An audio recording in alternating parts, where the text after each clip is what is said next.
बिस्मिल्लाहिर्रहमानिर्रहीम। अस्सलाम वालेकुम।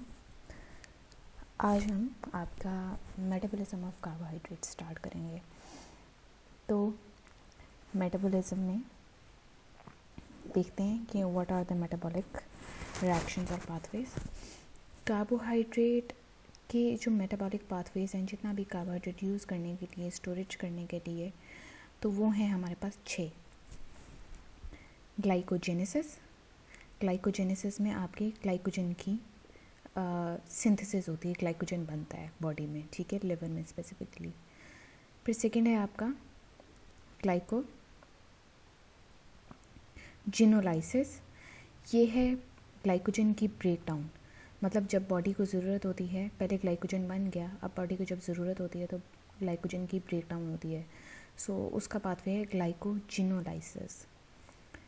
थर्ड है ग्लाइकोलाइसिस। ग्लाइकोलाइसिस है ग्लूकोज की ऑक्सीडेशन, मतलब ग्लूकोज की ब्रेक डाउन, ठीक है, ग्लूकोज की ब्रेक डाउन ताकि हमें उससे एनर्जी मिले।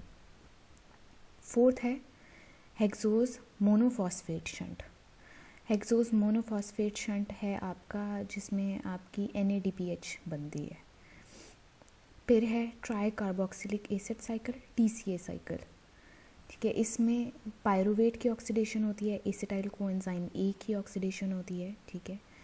और उसके बाद है आपका gluconeogenesis. Neo meaning new, genesis मतलब बनना, ग्लूको मतलब ग्लूकोज। तो the making of glucose from non carbohydrate precursors, जैसे प्रोटीन या फैट से ग्लूकोज बनाना। तो ये हैं हमारे 6 हमारे मेटाबॉलिक पाथवेज हैं, या कार्बोहाइड्रेट के 6 टाइप के डिफरेंट मेटाबॉलिज्म के रिएक्शंस हैं, ठीक है। तो हम इन सबको देखेंगे। आज हम आपका ग्लाइकोलाइसिस पढ़ते हैं। ये हमने आपका पहले भी फर्स्ट सेमेस्टर में भी आपने पढ़ा हुआ है, इसको हम थोड़ा सा डिटेल में देखते हैं, ठीक है। So let's start with glycolysis.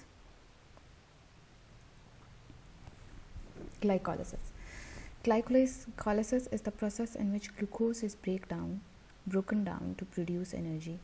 तो ग्लाइको मीनिंग ग्लूकोज, ठीक है, और लाइसिस मीनिंग ग्लूकोज की ब्रेक डाउन, ठीक है। क्यों? ताकि हमें एनर्जी मिले। अच्छा, इसका जो एंड प्रोडक्ट होता है वो होता है, हमें 2 मॉलिक्यूल्स पायरुवेट के मिलते हैं, ATP, NADH और पानी, वाटर। इन सब के हमें 2 मॉलिक्यूल्स मिलते हैं, ठीक है। और फिर इनसे आगे फर्दर इनका आगे मेटाबॉलिज्म होता है और फिर हमें एनर्जी मिलती है। तो ये जो आपका ग्लाइकोलाइसिस हो रहा होता है, ये सेल के साइटोप्लाज्म में हो रहा होता है, ठीक है, साइटोसोल और साइटोप्लाज्म में हो रहा होता है, ठीक है। और ग्लाइकोलाइसिस के लिए ग्लाइकोलाइसिस ऑक्सीजन के साथ भी काम कर सकता है और ऑक्सीजन के बगैर भी काम कर सकता है। दोनों तरीक़ों से, अगर ऑक्सीजन हो बॉडी में तो भी काम कर सकता है और ऑक्सीजन ना हो बॉडी में तो भी काम कर सकता है। इसका क्या मतलब है? इसका मतलब ये है कि जैसे फॉर एग्जांपल अगर हम एक्सरसाइज कर रहे हो, हम सांस क्यों लेते हैं? सांस इसलिए लेते हैं ताकि हमारी पूरी बॉडी के सेल्स ऑक्सीजन की प्रेजेंस में वर्क कर सकें, ठीक है। ऑक्सीजन उनको चाहिए होती है, उससे उनको ऑक्सीजन के साथ उनको एनर्जी मिल रही होती है, ठीक है। अच्छा, अब होता क्या है कि जब हम एक्सरसाइज कर रहे होते हैं, तो एक्सरसाइज करते हुए क्या होता है कि हम इतनी ज़्यादा एक्सर्शन करते हैं, फिज़िकल एक्सरसाइज करते हैं कि जो हम सांस ले रहे होते हैं वो पूरा नहीं आता। ऑक्सीजन के जो टिश्यूज़ हैं, टिश्यूज़ में जो सेल्स होते हैं उनके अंदर से ऑक्सीजन डिप्लीट हो जाती है। तो क्या होता है कि तब भी ग्लाइकोलाइसिस होती है, ग्लूकोज की ब्रेकडाउन होती है ताकि एनर्जी मिलती रहे बॉडी को।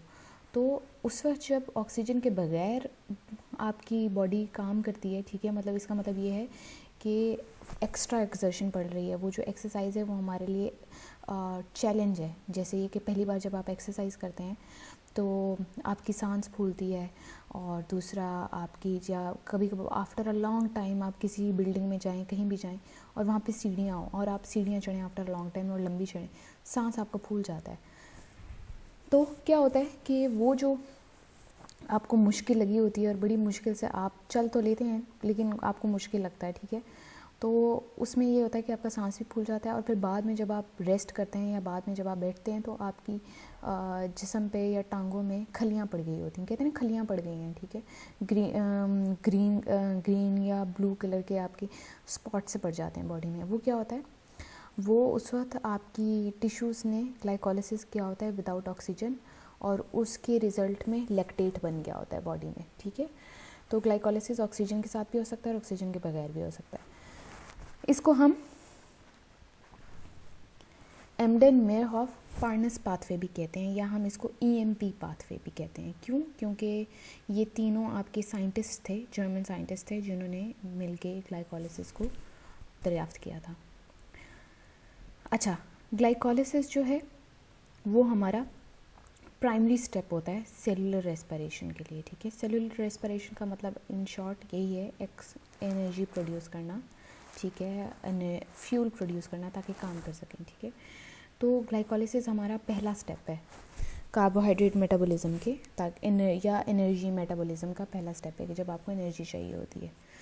अगर ऑक्सीजन ना हो तो सेल्स तब भी ग्लाइकोलिसिस करते हैं और वो फिर through the process of fermentation करते हैं जिसके रिजल्ट में आपका लैक्टेट बनता है।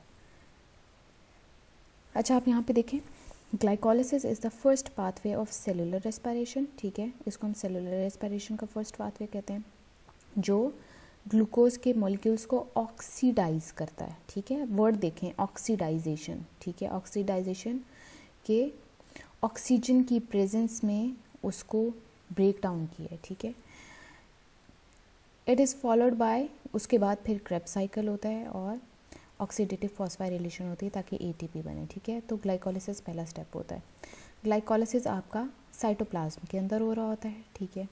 इसमें ग्लूकोज से आपको 2 पायरुवेट के मॉलिक्यूल्स मिलते हैं, फिर वो आगे जो है ट्रांसफॉर्म होते हैं, ठीक है। वो आगे जाके आपका जो पायरुवेट है वो एसिटाइल कोएंजाइम ए बनाता है, ठीक है। फिर एसिटाइल कोएंजाइम ए से क्रेब्स साइकिल में वो जाता है और वहाँ से ATP प्रोड्यूस होता है और फिर एंड में ऑक्सीडेटिव फॉस्फोराइलेशन होती है, ठीक है। और हमें 4 ATPs मिलते हैं, ठीक है, 1 मॉलिक्यूल ऑफ ग्लूकोज से, ठीक है। तो ये आपका जो ग्लूकोज है मतलब जो आपका ग्लाइकोलिसिस है वो साइटोप्लाज्म में होता है, क्रेब्स साइकिल आपका माइटोकॉन्ड्रिया में होता है और ऑक्सीडेटिव फॉस्फोराइलेशन भी माइटोकॉन्ड्रिया में ही हो रही होती है, ठीक है। तो ये हम आगे फर्दर देखते जाएंगे। सबसे पहले हम ग्लाइकोलिसिस को देखते हैं। अब ग्लाइकोलिसिस क्या है? Glycolysis is the sequence of 10 enzyme catalysed reactions, ठीक है। 10 एंजाइम्स उसमें चाहिए होते हैं, ठीक है, और 10 to 11 स्टेप्स होते हैं, ठीक है, जिनके अंदर आपके रिएक्शंस होते हैं और उनके लिए आपको अलग अलग एंजाइम चाहिए होता है, ठीक है, जिनसे ग्लूकोज कन्वर्ट होता है पायरुवेट में। ग्लूकोज से क्या हम ग्लाइकोलिसिस के एंड में हमें क्या मिलेगा? पायरुवेट मिलता है, ठीक है, और साथ में हमें ATP मिलता है और ATP क्या है? आपकी एनर्जी, ठीक है। अच्छा, इस प्रोसेस में एक मॉलिक्यूल होता है ग्लूकोज का, वो पार्शली ऑक्सीडाइज होता है और उससे हमें 2 मॉलिक्यूल्स मिलते हैं पायरुवेट के, ठीक है, एक्स्ट्रा एनर्जी मिल रही है। ग्लूकोज के एक मॉलिक्यूल से हमें 2 मॉलिक्यूल्स मिलेंगे पायरुवेट के। अच्छा, this unique pathway occurs aerobically as well as anaerobically and doesn't involve molecular oxygen. Aerobically भी अकर करता है और एनएरोबिकली भी, ये मैं आपको बता चुकी हूँ। जब एनएरोबिकली करेगा तो उसमें लैक्टेट की फॉर्मेशन हो जाती है from pyruvate. In aerobic organisms, glycolysis is the prelude to citric acid cycle and electron transport chain. तो हमारी बॉडी में पहले ग्लाइकोलिसिस होता है, फिर सिट्रिक एसिड साइकिल होता है, फिर इलेक्ट्रॉन ट्रांसपोर्ट चेन होती है जिससे हमें प्रॉपर एनर्जी मिलती है। तो ग्लाइकोलिसिस क्या है? Glycolysis is the central pathway for glucose catabolism, ठीक है, कि अगर हमें एनर्जी चाहिए कार्बोहाइड्रेट से तो सबसे पहले ग्लाइकोलिसिस होगा, पहला स्टेप ग्लाइकोलिसिस होगा, फिर बाद में बाकी कार्बोहाइड्रेट के मेटाबॉलिज्म के स्टेप्स होंगे, ठीक है। तो यहाँ पे देखिए आप, ये हैं आपके 10 स्टेप्स, ठीक है, और 10 स्टेप्स में आपके 10 डिफरेंट एंजाइम्स चाहिए होते हैं, ठीक है। ग्लूकोज से बनता है ग्लूकोज 6 फॉस्फेट, ग्लूकोज 6 फॉस्फेट से बनता है फ्रुक्टोज 6 फॉस्फेट। इसका मतलब क्या है, ग्लूकोज के 6th पे फॉस्फेट लगती है। फ्रुक्टोज 6 फॉस्फेट से मिलता है फ्रुक्टोज 1,6 फॉस्फेट। फिर वहाँ से आपको 2 मिलते हैं, डायहाइड्रोक्सिल एसीटोन फॉस्फेट और ग्लाइसरल्डिहाइड 3 फॉस्फेट। ये जो पहले आपके 5 स्टेप्स हैं ना, इनमें आपको एनर्जी चाहिए होती है। ये देखें एटीपी यूज़ हो रही है और एटीपी बन रही है, ठीक है। एक एडिनोसिन ट्राइफॉस्फेट से एडिनोसिन डाइफॉस्फेट रह जाता है, एक फॉस्फेट यूज़ हो जाता है, ठीक है। तो हम पहले कुछ स्टेप्स में एनर्जी यूज़ कर रहे होते हैं, ठीक है, क्योंकि ग्लूकोज से 6 फॉस्फेट बना। इसका मतलब है ग्लूकोज के 6th कार्बन पे आके फॉस्फेट लगा, ठीक है, वो कन्वर्ट हुआ और फ्रुक्टोज बन गया और फ्रुक्टोज के 6 पे फॉस्फेट ही है, ठीक है। उसके बाद फिर एक और एटीपी आपको चाहिए होती है और उसमें आपका फ्रुक्टोज एक 1 पे फॉस्फेट लगता है ग्रुप और एक 6 पे पहले से ही लगा हुआ है, ठीक है। फिर यहाँ से ये आपके 2 मॉलिक्यूल्स बनते हैं, ठीक है। तो पहले 5 स्टेप्स में आपको एनर्जी चाहिए होती है और लास्ट 5 स्टेप्स में आप इन जो ग्लाइकोलिसिस है वो एनर्जी देता है। ग्लाइसरल्डिहाइड 3 फॉस्फेट से बनता है 1,3-bis phosphoglycerate, 3 phosphoglycerate, 2 phosphoglycerate and phosphoenol pyruvate, जो बाद में कन्वर्ट हो जाता है टू पायरुवेट, ठीक है। और इनके लिए साथ में ये आपके एंजाइम्स हैं। फर्स्ट स्टेप पे आपका हेक्सोकाइनेज लगता है, सेकंड स्टेप में फॉस्फोग्लूकोआइसोमरेज, थर्ड पे फॉस्फोफ्रुक्टोकाइनेज, फोर्थ पे एल्डोलेज, फिफ्थ पे ट्राइफॉस्फोआइसोमरेज, सिक्स्थ पे ग्लाइसरल्डिहाइड 3 फॉस्फोडीहाइड्रोजिनेज, 7 पे फॉस्फोग्लाइसरेट काइनेज, 8th पर फॉस्फोग्लाइसरो न्यूटेज, 9 पे इनोलेज और 10 पे पायरुवेट काइनेज। एंड में आपको मिलता है 2 ATPs, 2 NADH एंड 2 पायरुवेट। इनको हम ज़रा डिटेल में एक एक स्टेप करके देखते हैं।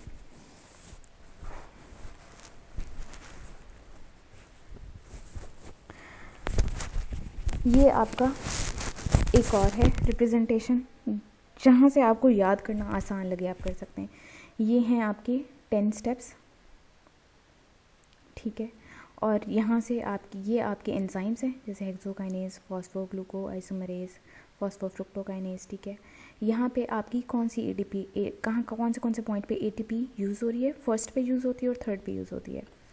फिर उसके बाद अब आपकी NADH आपको मिलना शुरू होती है। 6th पे आपको एनर्जी मिलती है, 7th पे एनर्जी मिलती है और 10th पे एनर्जी मिलती है। वाटर आपका 9th पे आपका वाटर बना है, ठीक है। और बाकी सारे स्टेप्स पे साथ साथ आपके कौन से एंजाइम्स हैं वो लिखे हुए हैं, ठीक है। तो जहाँ से आपको रिप्रेजेंटेशन से याद करना आसान हो, आप यहाँ से याद कर सकते हैं।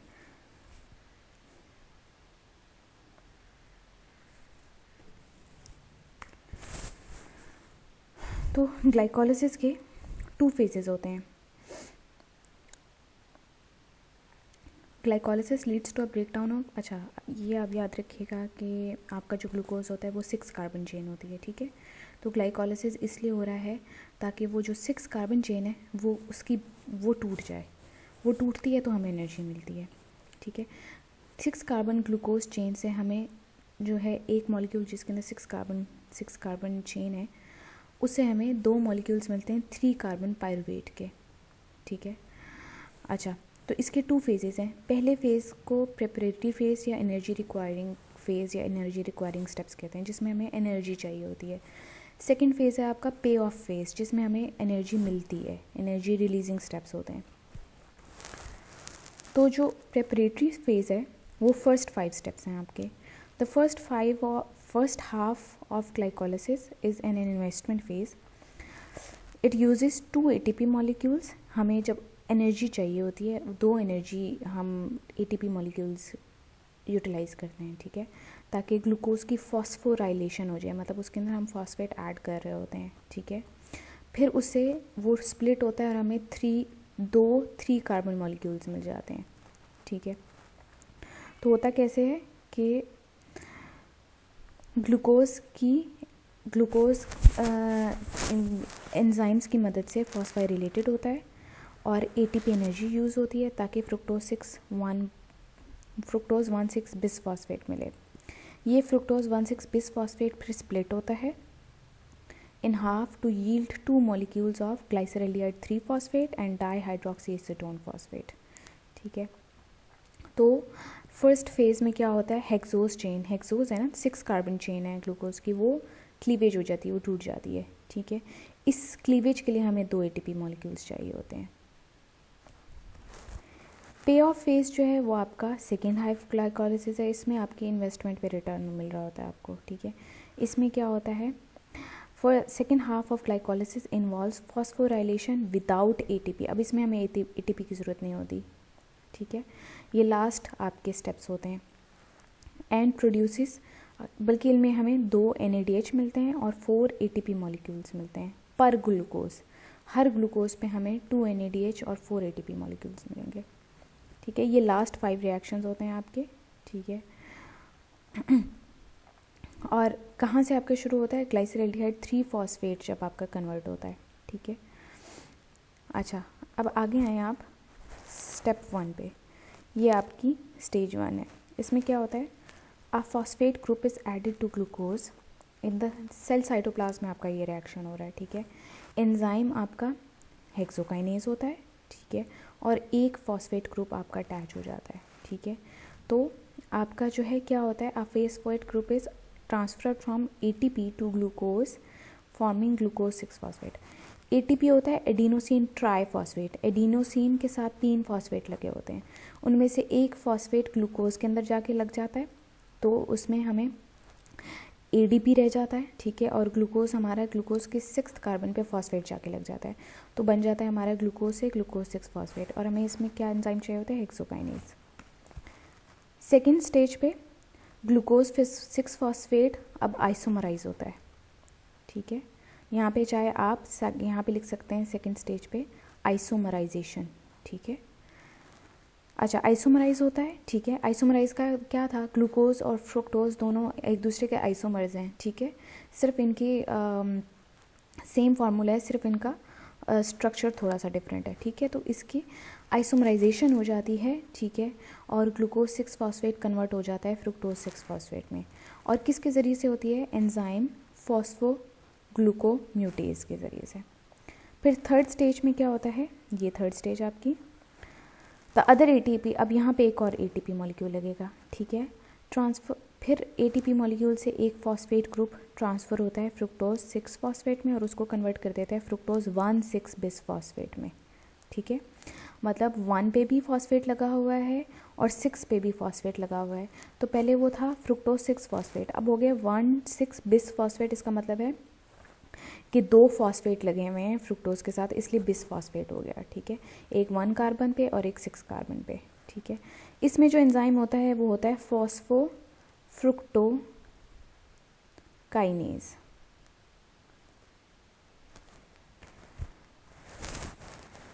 अब स्टेज 4 पे आके एंजाइम आपका होता है एल्डोलेज, वो कन्वर्ट करता है फ्रुक्टोज 1,6 बिसफॉस्फेट को ग्लाइसरल्डिहाइड 3 फॉस्फेट में और डाईहाइड्रोक्सी एसीटोन फॉस्फेट में। ग्लाइसरल्डिहाइड 3 फॉस्फेट और डाईहाइड्रोक्सी एसीटोन, आपको पता है बायोकेमिस्ट्री में आपने पढ़ा होगा, हमने फर्स्ट सेमेस्टर में ये कवर किया था। डाईहाइड्रोक्सी एसीटोन और ग्लाइसरल्डिहाइड ये दोनों एक दूसरे के आइसोमर्स हैं। ठीक है, तो यहाँ पे भी आपकी आइसोमराइजेशन हो रही होती है।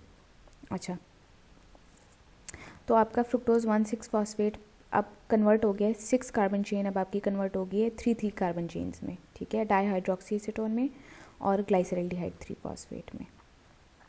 अब 5th स्टेप पे इसी यहाँ से ये आपका 4th स्टेप है, और ये जो दोनों आपके टूटे हैं ना, ये आपका 5th स्टेप है। 5th स्टेप में क्या होता है, ट्रायोस फॉस्फोट आइसोमरेज, ये आपका एंजाइम है। ठीक है, ये कन्वर्ट करता है डाईहाइड्रोक्सी एसीटोन फॉस्फेट को इनटू ग्लाइसरल्डिहाइड 3 फॉस्फेट, मतलब यहाँ से ये बना और ये वापस आपका ग्लाइसरल्डिहाइड 3 फॉस्फेट में बनता है। फ्रुक्टोज 1,6 फॉस्फेट क्लीव होता है 2 मॉलिक्यूल्स में।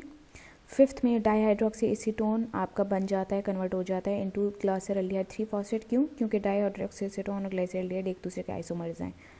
ठीक है, which is the substrate in successive steps of glycolysis. इस तरीके से आपको फिर ज़्यादा एनर्जी के मॉलिक्यूल्स मिलते हैं। अब 6th स्टेप में क्या होता है, ये 6th स्टेप में क्या होता है, इसमें 2 रिएक्शंस होते हैं। द एंजाइम ग्लाइसरल्डिहाइड 3-फॉस्फेट डिहाइड्रोजिनेज, ये एंजाइम है आपका ग्लाइसरल्डिहाइड 3-फॉस्फेट डिहाइड्रोजिनेज, ये ट्रांसफ़र करता है 1 hydrogen molecule from glyceraldehyde phosphate to nicotinamide adenine dinucleotide NADH, ठीक है। NADH को हम कहते हैं निकोटिनामाइड एडिनाइन डाइन्यूक्लियोटाइड, ठीक है। तो इसमें से जो हाइड्रोजन है, ठीक है, वो जो है वो क्या करता है, तो वो ग्लाइसरल्डिहाइड फॉस्फेट में से एक हाइड्रोजन निकाल के NADH को दे देता है। तो यहाँ क्या हुआ, NADH प्लस H+, ठीक है, NADH को एक्स्ट्रा वो दे देता है, ठीक है। तो यहाँ पे देखें, पहले हमारे पास 2 NAD थे, तो उसने क्या किया, अच्छा बल्कि अभी आप दूसरा स्टेप्स भी देख लें। फिर क्या होता है कि ग्लाइसरल्डिहाइड 3-फॉस्फेट डिहाइड्रोजिनेज, अब ये आपका दूसरा एंजाइम है, ठीक है, वही एंजाइम जिसने पहला स्टेप किया है, ठीक है। अब ये जो एंजाइम है ये क्या करता है, ये एक फॉस्फेट भी ऐड करता है, ठीक है, फॉस्फेट ऐड करता है to the oxidised glyceraldehyde phosphate. पहले उसने अपना हाइड्रोजन दिया ग्लाइसरल्डिहाइड 3-फॉस्फेट ने, अब उसने अपना एक फॉस्फेट भी दे दिया है, फिर उससे हमारा क्या बन जाता है 1,3-बिसफॉस्फोग्लाइसरेट, ठीक है, 1,3-बिसफॉस्फोग्लाइसरेट। अच्छा, होता क्या है कि ग्लाइसरल्डिहाइड 3-फॉस्फेट डिहाइड्रोजिनेज की प्रेजेंस में ग्लाइसरल्डिहाइड 3-फॉस्फेट जो कि 2 मॉलिक्यूल्स हैं, ठीक है, क्योंकि ये देखें डाईहाइड्रोक्सी एसीटोन भी कन्वर्ट हो गया था ग्लाइसरल्डिहाइड 3-फॉस्फेट में, ठीक है। तो ये दोनों क्या करते हैं, तो दोनों मॉलिक्यूल्स अपना एक एक फॉस्फेट देंगे, ठीक है। तो 2 फॉस्फेट आ जाते हैं 2 NAD के अंदर, ठीक है। अगर एक NAD की बात करेंगे, एक NAD के पास एक फॉस्फेट, 2 NAD के पास 2 फॉस्फेट, ठीक है, और साथ में हाइड्रोजन, ठीक है। तो आपका जब 2 NAD खाली 2 NAD प्लस होता है, उसके साथ 2 फॉस्फेट अटैच होते हैं और 2 हाइड्रोजन अटैच होते हैं, ठीक है। तो 2 NAD आपका बन जाता है 2 NADH, ठीक है। तो ये क्या करते हैं, अपना एक फॉस्फेट जो है NAD को दे देते हैं, ठीक है। और इस तरीके से यहाँ पे आपकी ये जो 2 NAD है ये आपकी जो है एनर्जी जनरेट हो रही है, ठीक है। NADH जो है ये आपका एनर्जी जनरेटिंग कंपाउंड है, जैसे ATP है, ठीक है। अच्छा, फिर उसके बाद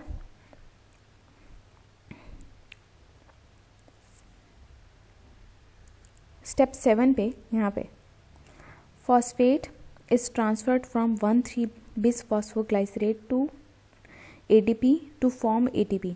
अब क्या होता है, 1,3-बिसफॉस्फोग्लाइसरेट से एक और फॉस्फेट जो है ADP को मिलता है, तो वहाँ से ATP बन जाता है। क्यों, अब 2 हैं क्योंकि 2 मॉलिक्यूल्स हैं, ठीक है। याद रखिएगा ग्लाइसरल्डिहाइड 3-फॉस्फेट के 2 मॉलिक्यूल्स हैं, 1,3-बिसफॉस्फोग्लाइसरेट के 2 मॉलिक्यूल्स हैं, इसीलिए 2 ADP से 2 ATP बनेगा, ठीक है। फिर उसके बाद स्टेप 8 पे आपका 3-फॉस्फोग्लाइसरेट, ठीक है, the phosphate of both phosphoglycerate molecules is relocated from 3rd to 2nd carbon. तो ये आया 3-फॉस्फोग्लाइसरेट है ना, ये कन्वर्ट हो जाता है 2-फॉस्फोग्लाइसरेट में। कैसे कि जो फॉस्फेट है वो पहले इनके 3rd मॉलिक्यूल पे लगा हुआ था, ठीक है, 3rd कार्बन पे लगा हुआ था इस मॉलिक्यूल के, अब वो उठा के जो एंजाइम है वो उसको उठा के इस 3 कार्बन चेन के 2nd कार्बन पे फॉस्फेट को लगा देता है, इसलिए 3-फॉस्फोग्लाइसरेट से 2-फॉस्फोग्लाइसरेट हो गया, ठीक है।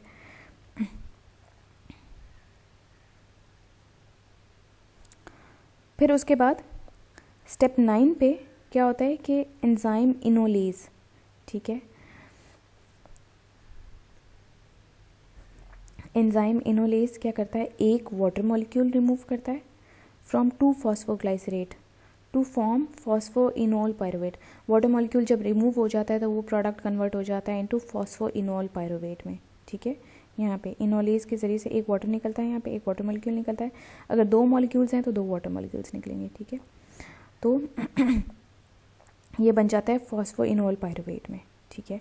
फिर उसके बाद फॉस्फोइनोल पायरुवेट पायरुवेट काइनेज की फॉर्म में क्या करता है, एक फॉस्फेट ग्रुप दे देता है ADP को, ठीक है। उससे आपकी ATP हो जाती है और ये खुद कन्वर्ट हो जाता है इनटू पायरुवेट और हमें in the end 2 molecules of pyruvate मिल रहे हैं, ठीक है। 2 ATP 2 NADH, ठीक है। तो 4 ATP और 2 NADH हमें इन द एंड मिल रहे होते हैं और 2 पायरुवेट मॉलिक्यूल्स मिल रहे होते हैं। तो की पॉइंट्स क्या हैं, इसमें ग्लूकोज ब्रेक डाउन होता है, ठीक है, और 2 हमें पायरुवेट के मॉलिक्यूल्स मिलते हैं, ठीक है। साइटोप्लाज्म में ये प्रोसेस अकर करता है। 6 एंजाइम्स इस पूरे के प्रोसेस में होते हैं, ठीक है। और उसके अलावा जो एंड प्रोडक्ट्स होते हैं उसमें 2 पायरुवेट मॉलिक्यूल, 2 ADP और 2 NADH मिलता है हमें। इसको इस फिगर से भी देख लें। जो नेट रिएक्शन है, जो हमें नेट एनर्जी मिली है, जो एंड रिजल्ट था इसका, वो ये था कि एक हमारा जो ग्लूकोज का मॉलिक्यूल था C6H12O6 6 कार्बन चेन का जो मॉलिक्यूल था, उसे हमें 2 पायरुवेट मिले, 2 हमें वाटर मॉलिक्यूल्स मिले। एनर्जी जो थी वो हमें 4 ATPs मिली, 2 हमारी ATP कंज्यूम होती हैं, ठीक है। पहले शुरू में हमारी 2 ATP कंज्यूम हुई थी, एंड में हमें 4 ATP मिली। तो अगर 4 में से हम 2 जो शुरू में कंज्यूम हुई थी उसको माइनस करते हैं तो हमें 2 ATP मॉलिक्यूल्स मिल रहे होते हैं। इलेक्ट्रॉन ट्रांसफ़र में 2 NAD प्लस मिल रहे थे, ठीक है। तो वो हमारे एंड में 2 NADH plus 2 H plus molecules हमें मिल रहे होते हैं। तो ये हमारा एंड रिज़ल्ट है जो हमें एंड में सारा मिलता है, ठीक है। So this is it for today. आगे हम यहीं से कंटिन्यू करेंगे। Thank you for your concentration. अल्लाह हाफ़िज़।